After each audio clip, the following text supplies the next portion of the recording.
Sir जुम्मे की तैयारी। भी Bismillahirrahmanirrahim. करना है अभी। Students, we are studying chemistry 10th class. Today we are going to start chapter 14. This chapter is about environmental chemistry. Environmental chemistry का first part जो कि about atmosphere है, वो हम इस chapter में पढ़ेंगे। यानी इस chapter में हमने atmosphere के बारे में पढ़ना है। इंट्रोडक्शन में आपको बताया गया है कि हमारा जो planet है, our planet का अर्थ जो है इट हैज 4 नेचुरल सिस्टम्स। इसके 4 कुदरती सिस्टम हैं। वो कौन कौन से हैं? लिथोस्फीयर, हाइड्रोस्फीयर, एटमॉस्फेयर और बायोस्फीयर। ये 4 नेचुरल सिस्टम हैं हमारी ज़मीन के। इसमें जो लिथोस्फीयर है, ये टॉप जो लेयर होती है ना इसकी अर्थ की मैंने आपको 3 लेयर्स बताई थी ना, क्रस्ट, मेंटल और कोर। क्रस्ट, मेंटल और core. Core CRUST crust, MENTLE mental, CORE core. तो जो क्रस्ट है, अर्थ का क्रस्ट वाला पोर्शन वो सारा इसमें आता है लिथोस्फीयर में, और जो दूसरी लेयर मेंटल है उसका भी ऊपर वाला कुछ हिस्सा जो है वो इसके अंदर लिथोस्फीयर में ही आता है। इसके बाद है हाइड्रोस्फीयर। सरफेस ऑफ अर्थ के ऊपर जहाँ कहीं भी पानी पाया जाता है, पानी के जितने भी रिजर्वायर्स हैं, ओशंस हैं, रिवर्स हैं, लेक्स हैं, जो भी वाटर बॉडीज हैं, ये सारे इवन के क्लाउड्स भी जो हैं वो भी हाइड्रोस्फीयर का पार्ट ही कंसिडर होते हैं। ठीक है, पानी के यानी रिजर्वायर जो भी हैं वो सारे, चाहे वो ऑन सरफेस ऑफ अर्थ हों या over the surface of earth हों, यानी क्लाउड्स वगैरह, वो हाइड्रोस्फीयर में आते हैं। एटमॉस्फेयर जो है इसमें गैसें आ जाती हैं, envelope of different gases around the earth जो है, जो कि अर्थ की ग्रेविटी की वजह से स्फेरिकल फॉर्म में रहती हैं, ये एटमॉस्फेयर है। और बायोस्फीयर, ये आप अर्थ के सरफेस को ले लें या एटमॉस्फेयर के वो रीजन्स जहाँ पे लिविंग ऑर्गेनिजम्स पाए जाते हैं। ठीक है, दो reasons where living organisms are found, तो वो बायोस्फीयर है। तो ये 4 नेचुरल सिस्टम्स आपको बताए गए अर्थ के। पता है कि नॉलेज और अंडरस्टैंडिंग इन सिस्टम्स की जो है ये नेसेसरी है हमारे लिए, हमारे ज़मीन पर जो है वो रहने के लिए, हमारे सर्वाइवल के लिए। और इस चैप्टर के अंदर आपने एटमॉस्फेयर के बारे में पढ़ना है। इन 4 सिस्टम्स में से ये जो थर्ड सिस्टम आपने देखा है एटमॉस्फेयर, इसके बारे में हम पढ़ेंगे। हम एटमॉस्फेयर की कंपोजिशन जो है वो देखेंगे। इससे हमें ये नॉलेज मिलता है about the significance of gases, जो कि एटमॉस्फेयर में गैसेस मौजूद हैं, उनकी अहमियत क्या है। एटमॉस्फेयर जो है it is divided into 4 regions. ठीक है, 4 लेयर्स में डिवाइडेड है, इसको हम डिस्कस करते हैं। इसमें हर रीजन जो है उसकी अपनी ही नेचुरल कैरेक्टरिस्टिक्स हैं जो दूसरों से डिफरेंट हैं। लेकिन ह्यूमन एक्टिविटीज की वजह से जो है ये नेचुरल सिस्टम डिस्टर्ब हो रहे हैं। बिकॉज ऑफ दीज एक्टिविटीज हमारी एटमॉस्फेयर जो है इसमें ग्रेजुअली चेंजिंग आती जा रही हैं, चेंजेस आती जा रही हैं। इफेक्ट्स इन चेंजेस के जो हैं वो इस चैप्टर में डिस्कस किए जाएंगे। लॉट ऑफ एफर्ट्स जो हैं they are being made world wide to control negative effects of pollution. ये पोल्यूशन ह्यूमन एक्टिविटीज की वजह से हैं, और एटमॉस्फेयर के अंदर इसकी वजह से जो चेंजेस हैं उनको कंट्रोल करने के लिए बड़ी कोशिश की जा रही है। सबसे पहले आपको कंपोजिशन ऑफ एटमॉस्फेयर बताया जाएगा। एटमॉस्फेयर के कंपोनेंट्स कौन कौन से हैं। एटमॉस्फेयर जो है it is envelope of different gases around the earth, जो कि पाई जाती हैं, और ये एक्सटेंड करती है कॉन्टिन्यूसली फ्रॉम अर्थ सरफेस। जमीन की सरफेस के ऊपर कॉन्टिन्यूस है, विदाउट एनी बाउंड्री। यानी ये नहीं है कि एक लेयर आगे फिर को बाउंड्री आती है तब दूसरी लेयर है, कॉन्टिन्यूस है।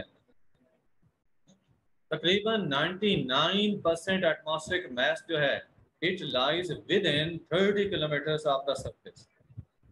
ठीक है, सरफेस के ऊपर यानी 30 किलोमीटर की हाइट पे जाएं तो तकरीबन 99% एटमॉस्फेरिक मास जो है वो इसी के अंदर मौजूद है। ग्रेविटी की वजह से गैसेस की कंसंट्रेशन नीचे ज्यादा है, पता चल गया ना। 30 किलोमीटर तक तकरीबन 99% गैसें मौजूद हैं, और 75% जो है वो तो सिर्फ पहले जो 11 किलोमीटर से इन तक लाई करते हैं।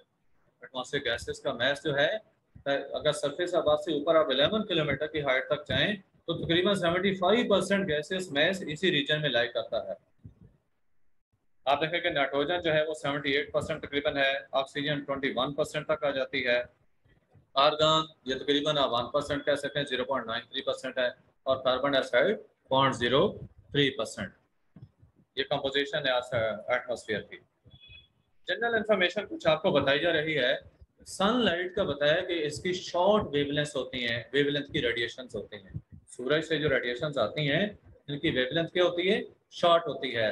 सोलर एनर्जी जो कि अर्थ अब्जॉर्ब करती है, अर्थ सरफेस अब्जॉर्ब करती है, ये ट्रांसफॉर्म हो जाती है हीट एनर्जी की सूरत में, जो कि लॉन्गर वेवलेंथ की होती है।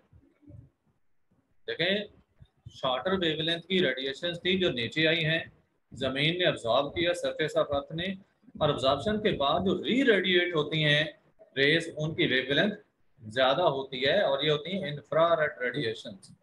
फिर इंफ्रारेड ज्यादा किस तरह होती है? इंफ्रारेड रेडिएशंस ये अब्जॉर्प्शन के बाद देखें, जो जिस भी कोई भी ऐसा ऑब्जेक्ट जिसका टेम्परेचर 0 डिग्री से ज्यादा हो, ठीक है, वो जब इनको ऑब्जर्व करता है तो ऑब्जर्प्शन के बाद उस री रेडिएशन, ऑब्जर्प्शन और री रेडिएशन, इस प्रोसेस के दौरान ही वेवलेंथ के अंदर जो है वो चेंजेस आ जाते हैं, यानी उसके जो ऑब्जेक्ट जो है उसके पार्टिकल्स के साथ इंटरेक्शन का रिजल्ट होता है। तो लॉन्गर वेवलेंथ की यानी इंफ्रारेड रेडिएशंस बन जाती हैं जो कि री रेडिएट होती हैं, ऊपर को जाती हैं।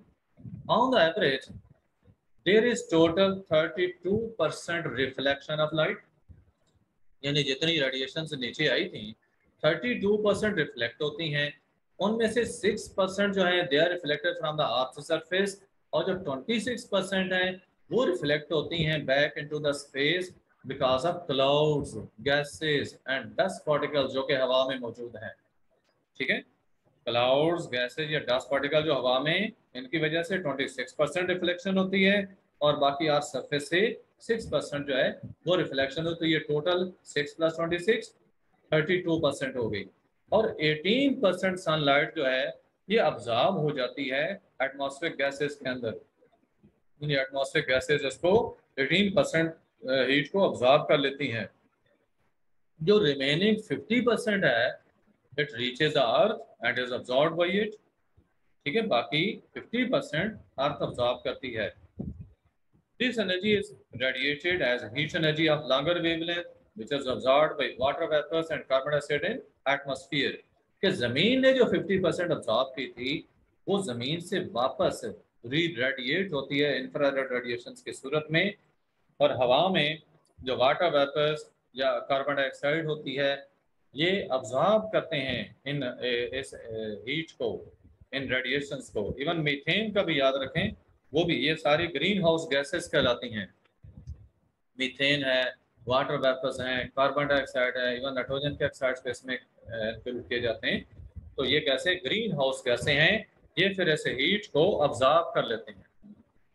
अब लेयर्स ऑफ एटमॉस्फेयर देखें, जैसा आपको बताया गया कि 4 लेयर्स में एटमॉस्फेयर डिवाइडेड है। 4 सफेरिकल लेयर्स हैं, ठीक है, 4 सफियर्स इसकी आती हैं लेयर्स की फॉर्म में, जो कि एक्सटेंड करती हैं from the surface of earth upwards, जमीन के सरफेस से ऊपर की तरफ। कंसंट्रेशन कंपोनेंट गैसेस की डिक्रीज होती है ग्रेजुअली जैसे हम अपवर्ड जाते हैं, और इसकी वजह से क्या होता है, ग्रेजुअल डिक्रीज ऑफ प्रेशर भी होता है। आपसे पूछा जाए ना कि ऊपर जाते हुए प्रेशर क्यों कम होता है, तो उसकी रीजन है decrease in concentration of component gases as we go upwards. लेकिन जो टेम्परेचर एटमॉस्फेयर का है ये ग्रेजुअली कोई चेंज नहीं होता, ना इसमें ग्रेजुअल डिक्रीज है ना ग्रेजुअल इंक्रीज है, ये वेरी करता है इन अ कॉम्प्लेक्स वे। जैसा कि आप डायग्राम में ये देख रहे हैं, इसी डायग्राम के आगे डिस्क्रिप्शन भी आएगी, यहाँ से जरा देख लें। एक ट्रोपोस्फियर, स्ट्रेटोस्फियर, मेसोस्फियर और थर्मोस्फियर, ये 4 स्फीयर्स हैं या 4 रीजन्स एटमॉस्फेयर के हैं।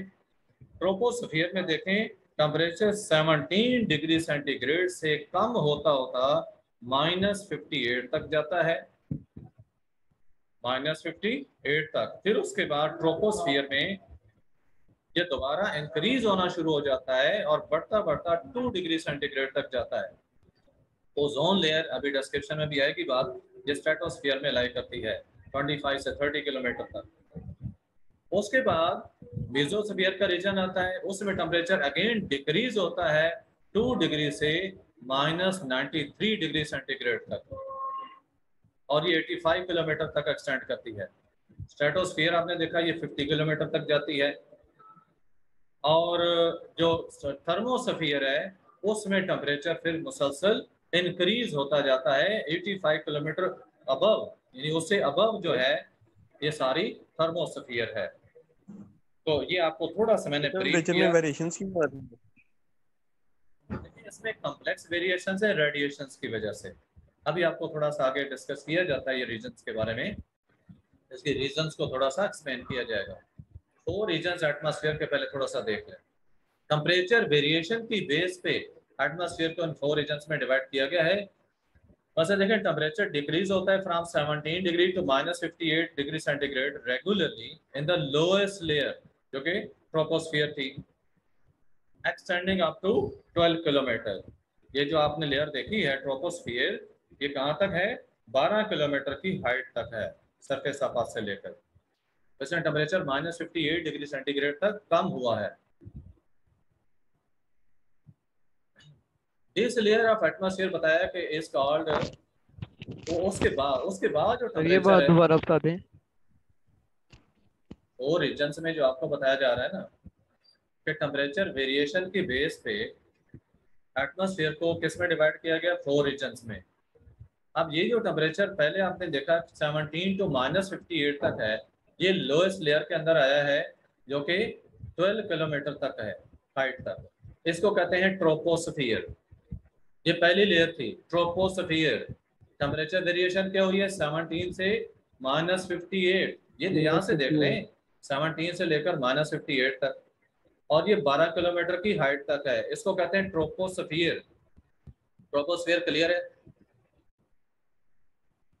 Yes sir. दूसरी layer above this layer stratosphere lie करती है, वो एक्सटेंड करती है अप टू 50 किलोमीटर।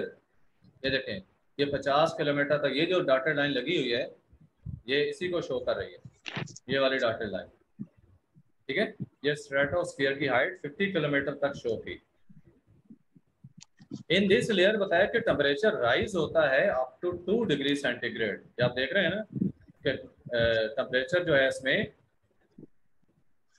वो -58 से बढ़ता बढ़ता 2 डिग्री तक चला गया है।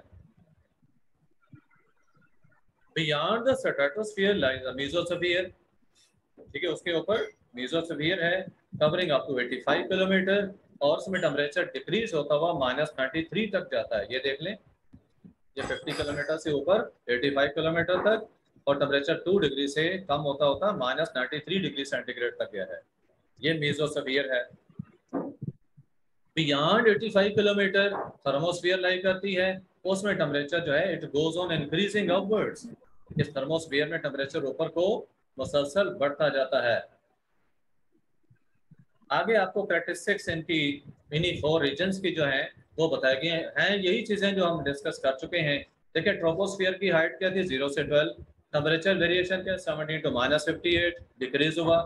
स्ट्रेटोस्फियर 12 टू 50 किलोमीटर इसकी अकरेंस है, यानी रेंज है पाए जाने की, और -58 से 2 डिग्री सेंटीग्रेड तक ये इंक्रीज हुआ है। ये माइनस ना कर लेना इसको, ये डैश है, up to 2 degree centigrade.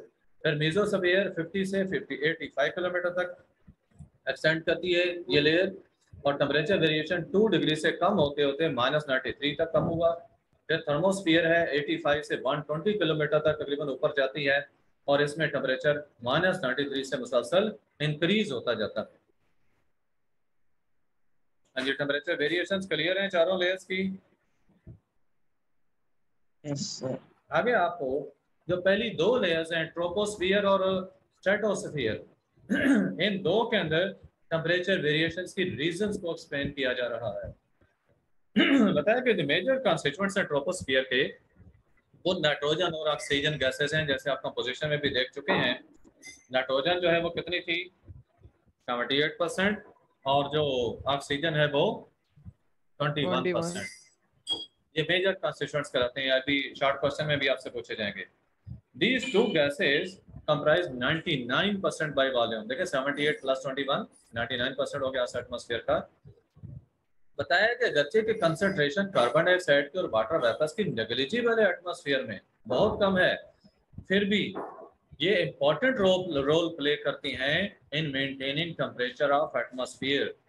Atmosphere temperature को मेंटेन रखने में इनका बहुत अहम रोल है। ये दोनों गैसें जो हैं they allow visible light to pass through but absorb infrared radiations emitted by the earth atmosphere या सरफेस। ऊपर से जो रेडिएशन सूरज से नीचे आती हैं वो तो गुजर जाती हैं और जमीन तक पहुंच जाती हैं। क्यों पहुंच जाती हैं? क्योंकि उनकी वेवलेंथ शॉर्ट होती है, वेवलेंथ उनकी कम होती है, और जितनी वेवलेंथ कम हो पेनिट्रेशन पावर उतनी ज्यादा होती है। और ये रेडिएशन जमीन से अब्जॉर्प्शन के बाद जब वापस रेडिएट होती हैं तो वेवलेंथ ज्यादा हो जाती है, इंफ्रारेड बन जाती हैं, और ज्यादा वेवलेंथ हो तो पेनिट्रेशन पावर कम हो जाती है, तो ये गैसें उनको ऊपर नहीं जाने देती। जब ऊपर नहीं जाने देती तो गैसें अब्जॉर्ब कर लेती हीट को और एटमॉस्फेयर टेम्परेचर इंक्रीज हो जाता है। भला क्या पूछा आपने? रिपीट कर देंगे आप। मैंने ये बताया है कि जो सूरज से रेडिएशन नीचे आ रही होती हैं उनकी वेवलेंथ शॉर्ट होती है, जिस वजह से उनकी पेनिट्रेशन पावर ज्यादा होती है और वो इन एटमॉस्फेरिक गैसेस में से पास हो जाती हैं और जमीन की सरफेस तक पहुंच जाती हैं। लेकिन सरफेस ऑफ अर्थ से अब्जॉर्प्शन के बाद जब ये रेडिएशंस वापस ऊपर को जा रही होती हैं, री रेडिएट हो रही होती है ये हीट, तो वो इंफ्रारेड रेडिएशंस होती हैं जो ऊपर जाती हैं, उनकी वेवलेंथ लॉन्गर होती है और उनकी पेनिट्रेशन पावर कम हो जाती है, वो ऊपर नहीं जा सकती। तो फिर ये एटमॉस्फेयर गैसेस उन रेडिएशंस को अब्जॉर्ब कर लेती हैं और टेम्परेचर एटमॉस्फेयर का इंक्रीज हो जाता है। पता है कि जैसे कंसंट्रेशन इन गैसेस की डिक्रीज होती है gradually with increase of altitude, तो कोरिस्पॉन्डिंगली टेम्परेचर भी डिक्रीज होता है। अब रीजन का पता चल गया कि ये गैसें ही तो अब्जॉर्ब कर रही थी हीट को, तो ऊपर जाते हुए चूंकि इनकी कंसंट्रेशन कम होती जाती है लिहाजा टेम्परेचर भी कम होता जाता है। At the rate of 6 degree centigrade पर किलोमीटर, यानी हर किलोमीटर के इंक्रीज से हर किलोमीटर 1 किलोमीटर ऊपर जाएं तो हर किलोमीटर पे तकरीबन 6 डिग्री टेम्परेचर कम हो जाता है। तो this is the region where all weathers occur, यानी जो मौसम वगैरह हैं वो सारे इसी रीजन में पाए जाते हैं ट्रोपोस्फियर में, और जितने भी एयरक्राफ्ट्स वगैरह हैं वो भी इसी रीजन में फ्लाई करते हैं। उसके बाद है स्ट्रेटोस्फियर। स्ट्रेटोस्फियर बताया कि ये रीजन है नेक्स्ट टू ट्रोपोस्फियर और एक्सटेंड करता है अप टू 50 किलोमीटर। 12 किलोमीटर से स्टार्ट होकर 50 किलोमीटर तक, 12 किलोमीटर से लेकर 50 किलोमीटर तक एक्सटेंड करता है। इस रीजन में टेम्परेचर राइज होता है gradually up to 2 degree centigrade. Ozone layer की जो प्रेजेंस है, ओजोन लेयर कैसे बनती है? Due to absorption of radiations. Radiations जब अब्जॉर्ब होती हैं तो ऑक्सीजन डिकम्पोज होती है, ऑक्सीजन का मॉलिक्यूल जो है वो ब्रेक होता है, मोनोटॉमिक ऑक्सीजन बनती है, और मोनोटॉमिक जो ऑक्सीजन है ये O2 के साथ मिलकर ओजोन बना देती है। ओजोन का फार्मूला है O3। ओजोन क्या है? O3। तो ये O3 की डिकम्पोजिशन भी नीचे आपको जैसे शो की गई है। तो O3 की फॉर्मेशन होती है रेडिएशंस की वजह से। तो विद इन दिस रीजन बताया कि टेम्परेचर इंक्रीज होता है एज अल्टीट्यूड इंक्रीजेस। यस,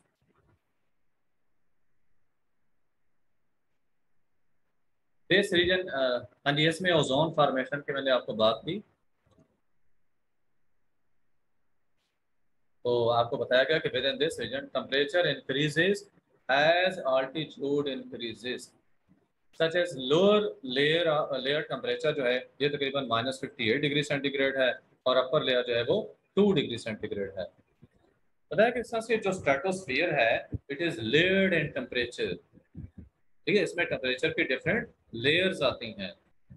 सारी जो एटमॉस्फेयर जो स्ट्रेटोस्फीयर है इसका टेम्परेचर एक जैसा नहीं है, वेरी कर रहा है मुसलसल। Since ozone in the upper layer absorbs high energy ultraviolet radiations, ऊपर वाले रीजन में ओजोन जो है वो हाई एनर्जी रेडिएशंस को ऑब्जॉर्ब करती है from the sun. It breaks down into monoatomic and diatomic oxygen. In नीचे वाला रीजन है उसमें ओजोन की फॉर्मेशन हो रही थी और ऊपर क्या हो रहा है, हाई एनर्जी रेडिएशंस के अब्जॉर्प्शन की वजह से उसकी ब्रेक डाउन भी होती है. हाँ जी, चीजें क्लियर हैं यार? सर हाँ जी. सर अगर इसी रिएक्शन को रिवर्स करते हैं तो फिर इसी रिएक्शन से ओजोन बनती है. हाँ जी, ओजोन बनती है. तो सर ओजोन कौन सी लेयर में बनती है? स्ट्रेटोस्फीयर के अंदर 25 किलोमीटर से लेकर 30 किलोमीटर तक ओजोन पाई जाती है. जब से उससे ऊपर जाते हैं तो फिर ओजोन डिकम्पोज होना शुरू हो जाती है, क्योंकि रेडिएशंस जो हैं हाई एनर्जी रेडिएशंस होती हैं, अल्ट्रावायलेट. यानी एक हाँ जी, जो रीजन मैंने आपको बताया ना 25 to 30 उसमें बनती रहती है और उससे ऊपर ये डिकम्पोज होती है. इवन ये देखें ना, ये जब एटमॉस्फेयर ये ऑक्सीजन बनी है एटॉमिक ऑक्सीजन, तो इसने मॉलिक्यूलर ऑक्सीजन से मिलकर ओजोन को बनाना भी है, लेकिन नीचे वाले रीजन में ओजोन जो है वो कायम रहेगी. नेक्स्ट आपको बताया गया मिड स्ट्रेटोस्फीयर का, it has less ultraviolet radiations passing through it. वो जो अभी मैं आपको बता रहा था जिसमें ओजोन बनती है. Here oxygen, atomic oxygen और molecular oxygen they recombine to form ozone, which is an exothermic reaction. ये reaction कैसा है? Exothermic. Ozone formation in this region results in formation of ozone layer. ठीक है, ओजोन के बनने की वजह से इसकी लेयर बन जाती है. Thus ozone layer exists in mid stratosphere. Ozone layer कहाँ एग्जिस्ट करती है? मिड स्ट्रेटोस्फीयर में. मैंने आपको इसकी हाइट भी बताई 25 से 30 किलोमीटर तक.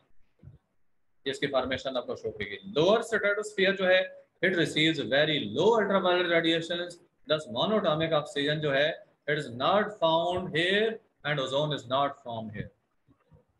ठीक है, लोअर स्ट्रेटोस्फीयर में ओजोन क्यों नहीं पाई जाती? क्योंकि लो अल्ट्रावायलेट रेडिएशंस यहाँ पहुंचती हैं और मोनोटॉमिक ऑक्सीजन नहीं बनती. और जो अपर स्ट्रेटोस्फीयर है उसमें हाई एनर्जी होती है, वेरी हाई एनर्जी, उसमें डिकम्पोजिशन होती है. और मिड स्ट्रेटोस्फीयर के अंदर आपको बताया इसमें ना बहुत कम एनर्जी वाली हैं और ना ही बहुत ज्यादा. लेस अल्ट्रावायलेट लाइट का बताया, less UV light it passes through it, जिस वजह से कि ये इनकी रिकॉम्बिनेशन हो जाती है. आगे ये क्वेश्चंस हैं. पहला क्वेश्चन है कि what do you mean by atmosphere? A thin layer of air. A thin layer of blanket And around the different gases around the earth that is found in spherical form due to Earth's gravity. दूसरा क्या है? What is the difference between atmosphere and environment? Atmosphere और environment में क्या फर्क है?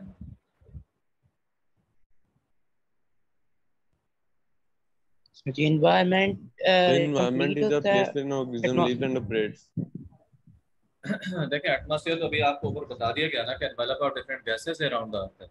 जबकि जो एनवायरनमेंट है एनीथिंग अराउंड अस, लिविंग हो नॉन लिविंग हो, ठीक है, एनिमल्स, प्लांट्स, कोई भी चीज हमारे आसपास की जो है, एयर है, लाइट है, वाटर है, सॉइल है, ये सारी चीजें हमारे एनवायरनमेंट में आ जाती है. Name major constituents of troposphere. nitrogen and oxygen. Nitrogen and oxygen. Nitrogen 78%, oxygen 21%. How is the temperature of atmosphere maintained? CO2 and water vapor maintain the temperature of atmosphere. Due to carbon dioxide and water vapors.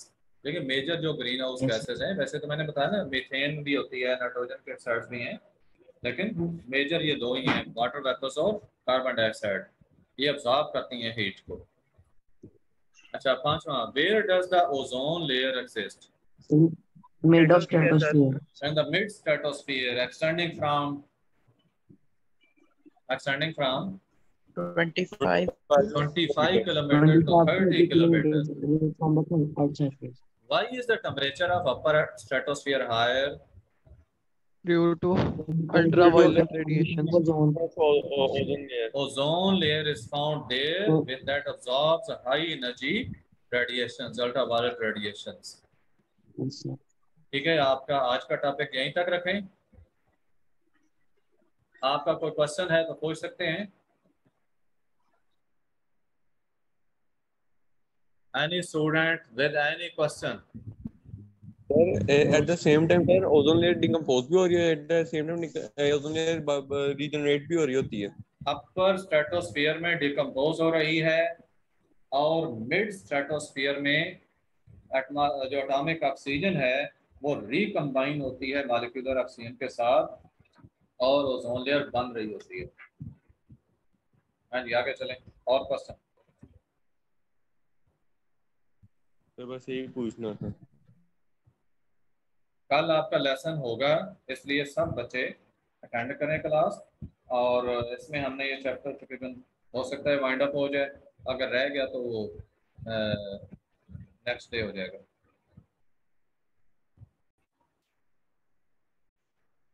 Exercise questions, multiple choice questions हैं.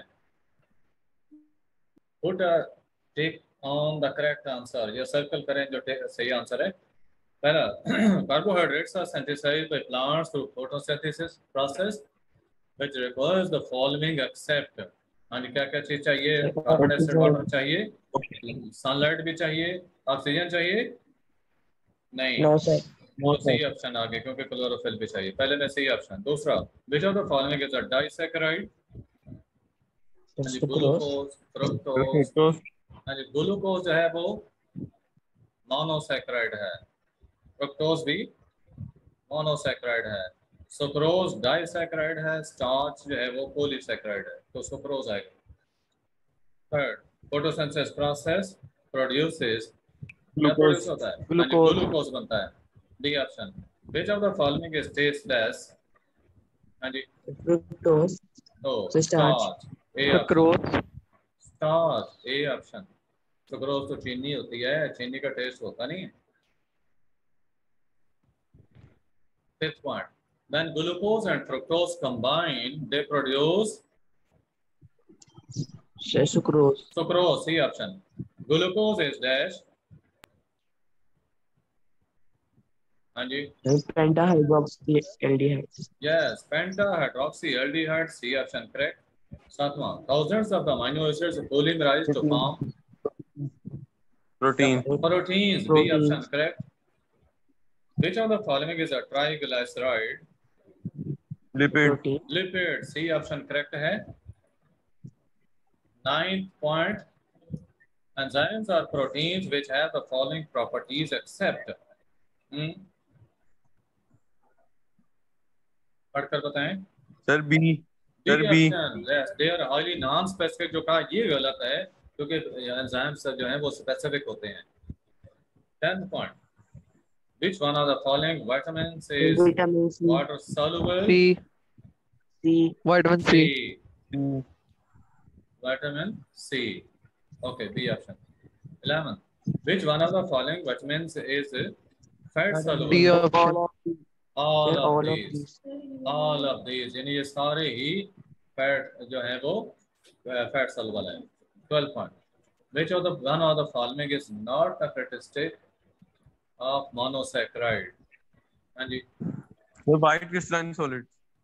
कैटेसिक नहीं है. Sir है soluble in water नहीं है. बटे जो नहीं है वो बताएं. तो soluble in water. soluble in water भी हैं, reducing in nature भी हैं, hydrolyzable नहीं है. C option. C option. monosaccharide hydrolyze नहीं होते हैं क्योंकि ये ऑलरेडी सिंपल है.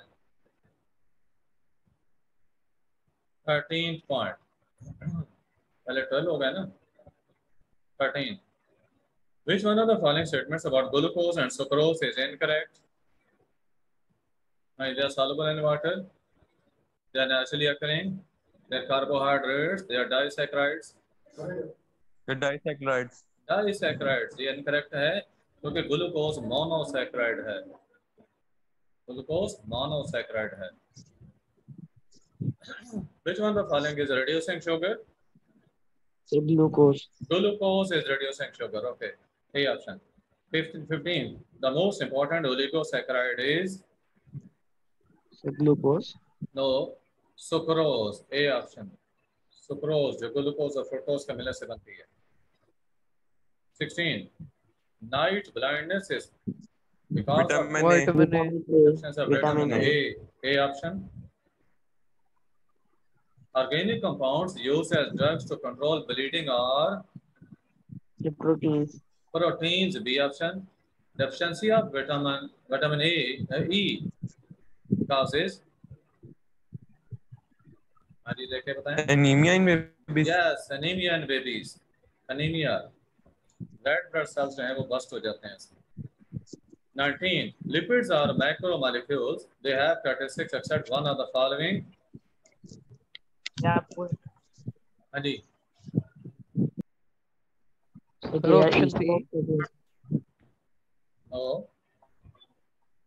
It's soluble in water. They are soluble in water. ये उनकी characteristic नहीं है। B option. 20th, vitamins are excessive growth factors. They play important role in our body life. To regulate metabolic processes. Regulate metabolic process and D option. ये इसकी objective की भी है। इसके साथ ये चैप्टर कंप्लीट हुआ आपका।